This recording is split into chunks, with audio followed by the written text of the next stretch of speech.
zuwa Hausa Romance Channel.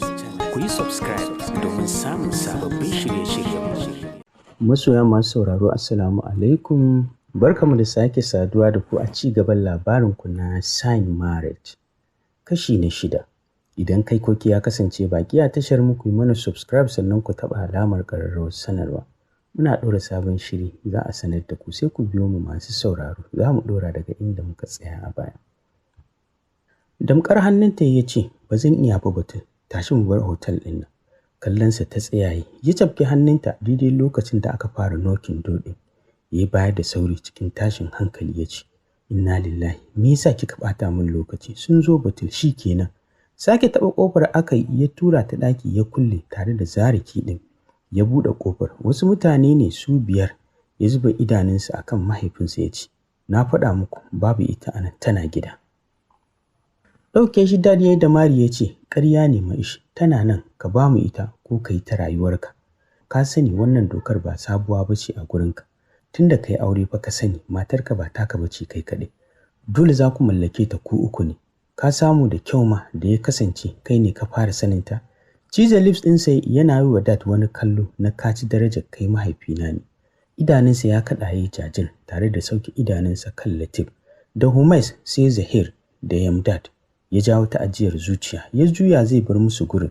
Dad ya kira shi da ƙaraji ya ce, kana son rusa mana shiri da rayuwa ne? Me yasa duk abin da ka san tsarin ƙungiya ne idan ya zo kanka kake kin aikata shi? Cikin fusata ya ce, Dadi, ba dai mutuwa ba? Na shirya na mutu akan mutuncin iyalina. Ba zan iya yarda da wannan ƙazantar ba Dad. Na ce ba zan bayar ba, matata ta wace ni kaɗai. Ya rage naka sa, Yamdad, ka sa a kashe ni ko kai ka kashe ni. But ba zan yi abin da kuke so ba. Na ci ku ci, a'a ba zai yi ba. Dafa kai dadi ya ce, oh Godson, da hankalinka kuwa? Me, stop that, get out for my room.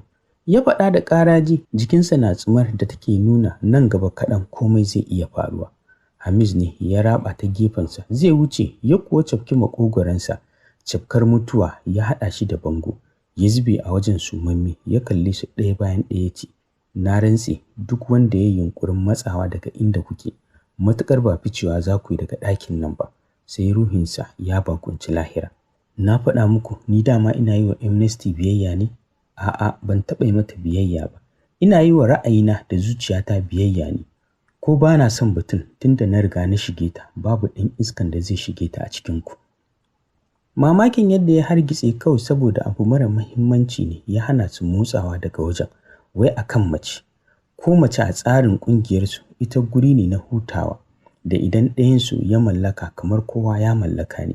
Duk da kasancewar dama ya nuna alama domin kuwa bai taɓa haikewa matar wani a cikinsu ba, sai dai ba su yi tunanin a taurin zuciyarsa zai bari har wata ta shiga zuciyarta ya take dokar da za ta iya hana zuri'arsa gaba ɗaya walwala da farin ciki a duniya ba. Shin matarsa dad ya hura masa wata iska domin ba zai bari akan wata banzar mace ya rasa shi ba. Wani luhu ya zube a ƙasa sumamme. Hakan ya ba su damar tsallake shi, suka buɗe ɗakin suka shiga. Tana kwance a gadon ta ƙudundune, sanyi take ji duk da room heater da ya kunna. Ita ba ma'abociyar yawan larura ba ce, amma cikin wannan sabbin ranakun na rayuwarta zazzaɓi ya sanya ta a gaba. Ba bacci take yi ba, hayaniyar da ake a falo ce ta faɗar mata da gaba. Shi ne yasa ta yanke shawarar kwanciya, tana jin an buɗe ƙofar ta ce, sun tafi? Mayar da ƙofar aka yi mata ki. Ganin karatun biyu a kanta ya sa ta saurin miƙewa tare da yin baya da sauri tana furta, inna lillahi wa inna ilaihi raji'un. Su waye ku? Ina Maish? Me ya kawo ku ɗaki? Wata fusga da Humais ya yi mata ce ta hana maganar ƙarasa fita a bakinta. Ya bazarta ita a gadon, ta rinsa idanunta a jikinta yana rawa. Tana ƙoƙarin ƙwatar kanta amma ina, duk su biyun suka rufar mata. Suka sutale ta tsaf suka fara tumurmusa ta. Humais ne ya fara buɗe ƙafarta, ya saita gajeriyar antenarsa a ciki, ya fara sukuwa a kanta yana wani lumshe idanu, inda Yamdad yake ta yamutsa nishaninta a bakinsa. Suna wata rawar jiki banda kuka da kiran inna lillahi babu abin da take can kusan minti 20. Humais ya zare jikinsa daga nata, ya zuba mata idanu, yana tsiyayar da ruwansa a jikinta, yana jin antenarsa na masa wani zillan daɗi. Tunda yake bai taɓa kusantar mace mai daɗin wannan yarinya ba. Ko da Yamdam ya haura ta ya buɗa ta da nufin shigarta, wani irin gurnani suka ji ta sake. take suka ga ɗakin ya yi duhu. Cikin duhun wani maciji ya hudo ƙarƙashin ƙasa ya kanannaɗe ta, ya fasa kai a jikinta tare da fara tsartar da wani irin dafi. Suka kalli juna cikin firgici, tuni suka nufi waje a guje daidai lokacin da Mahesh ya fara motsawa. Suka tsallake shi suka fice daga otal ɗin. Yamdad yana takaicin rashin samun damar kwasar wannan kara da shugaban ƙungiya ya yarje masa. Yana wa Humais kallon jin haushi domin shi ne ya cinye masa lokaci, gashi damar ta bar shi har abada. Tunda suka taho Humais bai ce ƙala ba, gabansa faɗuwa yake, ƙirjinsa yana bugawa da ƙarfi. Tunanin halin da suka baro Batul da Mahesh yana damunsa. Haka har suka je airport suka hau jirgin Lagos. Bayan fitarsu babu jimawa Mahesh ya dawo hayyacinsa. Ya tashi a firgice ya fara dube-dube, da sauri ya tashi ya nufi ɗakin da ya kulle Batul. Ya ja baya, wani jiri na ɗibarsa, zuciyarsa na neman faso ƙirjinsa saboda tashin hankali. Bai san sanda ya zaman ‘yan bori ya rushe da kuka ba. Dukkan jikinsa rawa yake saboda tashin hankali. Bai iya tashi daga wajen ba a wannan lokacin, ji yake dama bai kasance a wannan rayuwar ba. Dama ƙaddararsa ba ta zama mummuna ba. Ya yi ƙoƙarin hana a huda musu Aima. An kashe ta, ya yi ƙoƙarin ba wa Batul kariya, an yi amfani da ƙarfin tsafi, an gusar masa da tunani, an illata shi. Jijjigar da ya ji ta fara yi a gadon ce ta sa shi rarrafawa, yana wani kuka mai ciwo da yake fita daga ruhinsa. Ya isa ga gadon, ya kai hannu ya yaya dubet ɗin jikinta, ya zuba mata idanu, sun yi mata tik, harbawa zuciyarsa take yi fiye da bugunta. Yana tuna shi kenan yanzu ta zama ba ikonsa shi kaɗai ba. Duk lokacin da waɗanda suka tara da ita yau suka neme ta, ko ina take a duniya sai ta ji ta zama ba matarsa ba, ta zama matar ƙungiya. Da ƙyar ya iya haurawa gadon, yadda ya ga bedsheet ɗin ya ɓaci da jini, gabanta sai wani irin tiriri yake. Ya tsorata ainin da ganin jinin, domin ko ranar da ya ɓare ta bai ga jini mai yawan haka ba. Hannunsa ya tura gabanta, ya zare ya sunsuna, jin bai ji warin sufan ba, ya sa shi ɗan samun sassauci. Ya sani dai ko an shige ta, to ba a zuba komai a jikinta ba. Ɗaga ta ya cak, ya kai ta bayi, ya gyara ta, ya fito, ya janye dubet ɗin. Ya sanya wani, ya ɗauke ta, ya kwantar da ita tare da zama yana share hawayensa na baƙin cikin ganin wannan baƙar rana.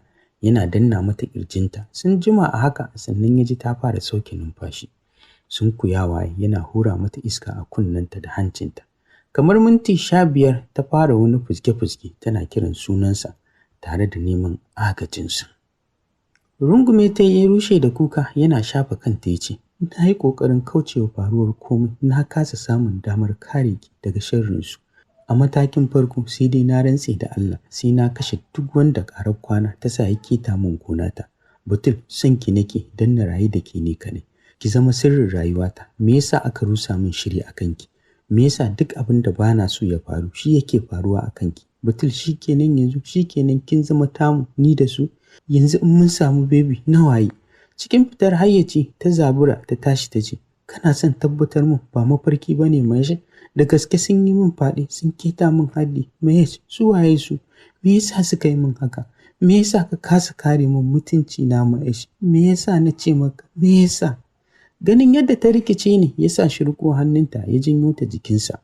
Kukan da yake ya hana shi buɗe baki ya rarrashe ta. Ya fi ta jin ciwon abin da take tuhumarsa a kai, amma ya zai yi tunda ba zai iya ba wa kansa kariya ba. Dad ya sadaukar da shi a Amnesty, duk dabararsa ta ya gujewa zama memba ya kasa. Abubuwa sun yi yawa gurɓatattu a rayuwarsa. Yana samun sauƙi ne kawai idan ya tuna cewa shi musulmi ne. Ko ba komai, duk wata mummunar ƙaddara cikin musuluncin da ya gada a wajen mominsa, ya san rubutacciya ce a allon ƙaddara, kuma komai ya yi farko yana da ƙarshe. Yanzu abu na gaba da zai yi yake tunani. Zabura ya miƙe ya binciki hannunta suka fita, da ƙyar take takawa, sai dai ba ta hayyacin da za ta fahimci tana buƙatar hutu. A mota ya sa ta, ya figi motar da mugun gudu ya nufi unguwar Maitama. Allah ne kawai ya kai su lafiya. Ya buɗe motar ya fita, bai jima ba ya dawo, ya ce ta fito, haka ta fito. Suka shiga wani katafaren gida na gani na faɗa, ya juyo ya riƙo hannunta sai da suka wuce gate na 2. A na 3 suka ishe wani mutum a harabar gidan da dogon gemunsa fari tas da shi, daga gani shi ma ka san baƙo ne. Zuba ma Ash idanu ya har ya ƙaraso gare shi, ya duka cikin girmamawa sai kuma ya zube a guri, ya rushe masa da kuka, abin da ya tsorata Sheikh Muhammad Salim. Ya tsugunna ya ɗago shi ya faɗa jikinsa ya ce, Sheikh na haƙura da farin cikin rayuwar nan. Zan bar kowa da komai na duniya. Sheikh ina jin kamar na kashe kaina. Jan shi ya ciki ya kamo hannun Batul suka shiga babban falonsa na sirri. Suka zauna ya ce, na san abin da ke tafe da kai Mahesh. Me yasa ka aikata haka? Me yasa? Komai a yi shi da tsari ya fi ka tafka kuskuren da ban san ta ina za a fara gyara sa ba. Kana cikin kafura mushrikai. Ka san mahaifinka ba Yahudi ne, ba zai taɓa raga maka ba. Kuma a yanda kake ji kai ka sani ya fi son ƙungiyarsu ta asiri da shan jini a kanka. Shin me yasa za ka yi masa biyayya wajen saɓawa Allah? Shin a musulunci ina aka taɓa ganin an yi auren sa hannu sign marriage? Mahesh a ina ya zuwa addinin musulunci? Kar ka yaudari kanka in dai kai cikakken musulmi ne, to dole sai ka yi biyayya ga dokokin addininmu mai tsarki, ko da kuwa za ka sha wahala. Yanzu ga abin da bijirewa dokar addini ya ja maka. Ka kamu da son wannan yarinyar wanda a yanzu ta zama ba taka kai kaɗai ba. Ita ma ka ja mata masifar rayuwa. Da zuwa kai ne maka wakilci ta zo a matsayin cikakkiyar matar sunna. Kai ka san sai Allah musulunci ya ba wa aurenka kariya domin sunnar annabinsa ce. Tunda Sheikh Muhammad Salim ya fara magana a falon, babu abin da kake ji sai gunjin fan da stand AC. Har sai da ya dire magana sannan Mahesh da kansa ke sarawa. Ya miƙe ya kalli Batul ya ce, ki zauna a nan ina zuwa. Da sauri Muhammad Salim ya riƙo shi ya ce, ina za ka je a wannan daren? Cire hannunsa daga na ƙanin mahaifiyar tasa ya ce, wannan wasan nake son ƙarƙarewa, daga yanzu wallahi ko zan mutu sai mun tafi tare da Dak da duk wanda ya shigar min gona. Riƙe shi ya ce, baka shirya ba Mahesh, kar ka fara, ka bari ka nutsu, shi yaƙi ɗan zamba ne. Idan suka gane kana farautar rayuwarsu za su sake shiri a kanka, tun da dama ba su yarda da kai ba. Zama ya kan kujera yana kallon Batul da take ta rawar sanyi. Ya sake tashi ya kama hannunta zai fita da ita. Sheikh Muhammad Salim ya rike ta ya ce, ina za ka je kai kaɗai? Sukaina tana hanya gobe, ka bar ta tare da ita zuwa lokacin da abubuwa za su yi sauƙi. Cikin bala'i ya ce, na barta, idan suka ɓata min tsatsofa, ka bar ni na je, zan yi check-up da lafiyarta ne. Bai so bar shi ya sake fita da yarinyar ba, amma yadda ya ga baya cikin hayyacinsa sarai ya san ba zai taɓa fahimtarsa ba. Shi ne kawai dalilin da ya sa ya bar shi ya kama hannunta suka fita. Suna fitowa ta silale ta yi ƙasa, za ta zube sumammiya, ya taro ta, ya ɗaga ta, ya sa ta a mota, ya ja suka fice. Kai tsaye babban asibitinsa suka je, aka jona mata na'urori don duba lafiyarta. Ya sauke ajiyar zuciya tare da hamdala na ganin babu wata larura a tare da ita. Hoton mahaifarta ya yi mata. Yana rubuta komai da kansa, wani farin ciki ya ji ya kama shi. Wai ciki ne da ita na abin da bai gaza kwanaki 3 ba. Tuni ya ji ya nemi damuwar da yake ciki ya rasa. Bai samu nutsuwa ba sai da ya mata floshin fuzi ɗinta da wasu magunguna, sannan ya jona mata drip. Ya mata allura antibacteria a cikin ruwan, ya zauna yana kallon kyakkyawar fuskarta. Yana jin wani nishaɗi na shigarsa. Bodda ya tuno abin da ya faru sai ya ji ransa ya yi baƙi, yana neman shaƙe kansa. A taƙaice ba su suka koma gida ba sai washe gari. Bai kai ta gidan Sheikh Muhammad Salim ba saboda shi dai a yanda yake jinsa yanzu ba zai iya nisa da ita ba. Da wannan suka koma gida, yanayin shigowarsu gidan kaɗai an san da matsala. Suna shiga ta haura sama, ta shige ɗakinta, ta faɗa gado, ta fashe da wani marayan kuka. Tana furta hasbunallahu wa ni'mal wakil. Juyi kawai take, ga ciwon jiki ga na zuci. Kukanta ya gaza yi mata magani. Zuwa yanzu ta fara tunano ya kamata fa ta nema wa kanta mafita, ko ta yarda da kaddara ta ce. Sai dai abin ya zo mata da tsauri. Ji ta yi an buɗe ƙofar, ba ta ɗago ba kuma ba ta daina kukan ba, har sai da aka zauna kusa da ita ta ji an dafa ta. Ajiyar zuciya aka sauke, da ƙyar Jani ta buɗe baki ta ce, lamarin ban yi zatonsa haka ba Batul. Wallahi kuɗin kawai na hanga, ban hangi ƙalubalen ba. Na rasa tsautsayin da ya kawo ni wannan gida naki Batul. Ina cikin tashin hankali. Ɗazu Sumi ta kira ni take faɗa min CEO ta mutu. Ina cikin wannan alhinin, kawai wasu mutane suka zo har gidan nan, suka shigo har ɗakin da muka sauka, suka yi mana faɗi, suka ɗauki Kaltum suka tafi da ita. Na kira Sumi don in faɗa mata, ita ma ƙawarta Rauda take faɗa min wasu mutane ne suka zo a mota suka ɗauke ta. Garin sauri ta bar wayarta. A takaice dai har yanzu ba a san inda take ba. Ni yanzu ya zan yi na fita daga wannan gida? Na yi yunƙurin guduwa, na rasa hanyar fita. Don Allah ta ina ko ka shigo, ki nuna min hanya. Bata ba ta amsa ba kuma bata daina kukan ba, har sai da ta ƙota za ta ƙara magana sannan ta yunƙura ta tashi ta ce, duk ku ne kuka jefa mu a wannan masifa. muna zaman mu lafiya, wallahi ba zan yafe wa COO ba, ke ma ba zan yafe miki ba Jana. Zuwa yanzu ni ina zani, babu inda zani, domin ƙaddarar haɗuwa da masifar da za ta addabi rayuwata ce ta sa komai faruwa. Sai dai ku sani son zuciyata bai kai wanda zan faɗa wannan halin ba. Amfani aka yi da ni don cimma manufa. Na haƙura da duk wani farin ciki. Zan rayu yadda falsafa ta nuna min, ba zan takura wa zuciyata yin abin da ba za ta iya ba. Da wannan ta miƙe ta nufi bathroom ta cire kayanta ta sakar wa kanta ruwa. Zubar ruwan sanyin a jikinta yana ƙara tafashin zuciyarta. Haka ta cuccuɗa jikinta ta fito ɗaure da tawul a jikinta. Ta tsaya jikin miro tana shafa mai. Jana na kallonta kallo irin na sha'awa. Ta lumshe idanunta ta ce, ina mijin naki ne? Bata ba ta amsa ba, ya turo ƙofar ya shigo. Kallon da ya yi ma Jana ne ya sa ta miƙewa ta fita. Ya taka bayanta, ya sanya hannunsa ya dafa hips ɗinta, ya sauke numfashi tare da ɗora kansa a saman nata. Ya ce, me kike yi? Me yasa baki jira ni mun yi wankan tare ba? Lumshe idanta ta buɗe a cikin nasa, ta ja ajiyar zuciya, ta zame za ta bar wajen. Ya riƙe ta ya ce, Police, babu wata damuwa da za ta kuma faruwa. Ba zan jure ba, shi yasa ba zan bar ki a maitama ba. B, ko na bar ki sai na nemi wasu mata. To a kan me zan bar haƙƙina na tafi gonar wasu? Cije lips ɗinta ta ture shi ta ce, ba na so Mahesh, ba zan iya ba. Kai ba ka da aiki sai sex ne, ko tausayin masifar da ka jefa ni ba ka yi? Ficewa ta yi falo, ya tsaya yana kallonta cike da mamaki. Ashe ita ma ta iya faɗa? Ya tambayi kansa tare da yin murmushi. Ya kaɗa kansa ya nufi ɗakinsa. Ya yi wanka babu daɗi, ya fito ya shirya ya fita tare da kiran security. Ya yi musu gargaɗi babba akan sake barin wani ko dad ɗinsa ne ya shigo masa gida. A cewarsa gidan ba shi da alaƙa da imnestic, saboda haka su kiyaye. Ficewa ya zuwa airport ya nufi Lagos don halartar taron da dama ya riga ya san da shi tun kafin faruwar komai. Ko da ya fito bai neme ta ba, ita ma bata neme shi ba. Ya dai ba da waya a bata, ta karɓa ta ajiye. Ko da dare kwanciya ta yi a ɗakin da Jana take, ba sabon abu bane kwanciyarsu waje ɗaya. Tunda ta kwanta juyi kawai take, bata gane cikin ƙasa da sati guda ta saba da ɗuminsa da nacinsa ba. Sai yau da suka raba gari, juyi kawai take ta kasa bacci. Tana jin Jana na wayoyinta da samarinta 'yan iska suna ta maganganun iskancinsu. Fahimtar ba bacci Batul ɗin take yi ba. Yasa Jana sanya wayar a furi, tana jin gaɗin yana cewa, yaushe za mu haɗu ki sha min antina ta. Matsa cinyarta ta miƙe tsam ta nufi ɗakinta. Jana ta bi ta da kallo tana murmushi can ƙasa. Tana shiga ɗakin kiransa yana shigowa, ta yi saurin karawa a kunnenta ta ce, yaushe za ka dawo? Kina misin ɗina ne? Da sauri ta ce, na kasa bacci, na saba da cikinka. Please ka taimake ni ka dawo gobe. Numfashi ya sauke ya ce, na so tahowa gobe, na rasa dama. Akwai aikin da baro kwantansa a nan, kamar tunkuɗawa wuta fetur ne. Ki yi haƙuri, idan na dawo zan miki duk abin da kike filin yanzu. B, akwai yiwuwar sai na dangana da South Africa, kuma dan ke ne. Cikin shagwaba ta sanya masa kuka ta ce, dan baka san me nake ji ba, wallahi ina cikin yanayin masifa, ka taimake ni dai kamar ba zan iya ba.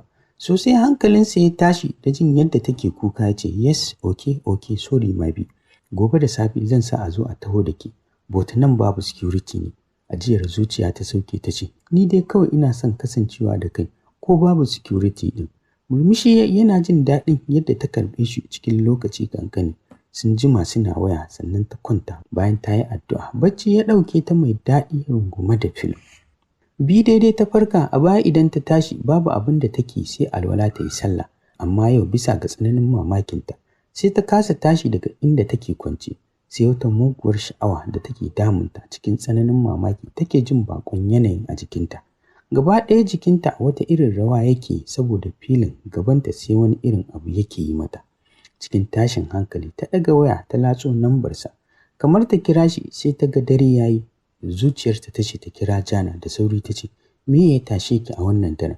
Cikin muryar galabaita ta ce, na kasa bacci Jana, ina son kasancewa da shi, gashi baya gari. Ni na shiga uku na Jana, ya zan yi? Wallahi ji nake kamar idan ba a yi ba zan iya mutuwa.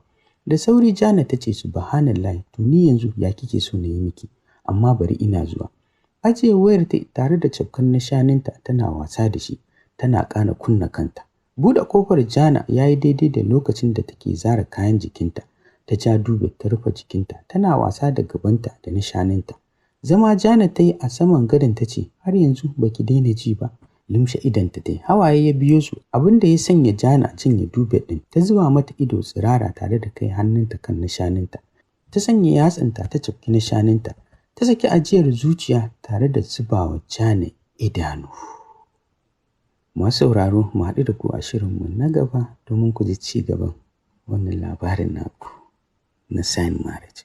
Wannan taku Barista Fauziya Tasi Umar ta wallafa yake zuwa muku a taskar Hausa Novels. Ina godiya masu sauraro.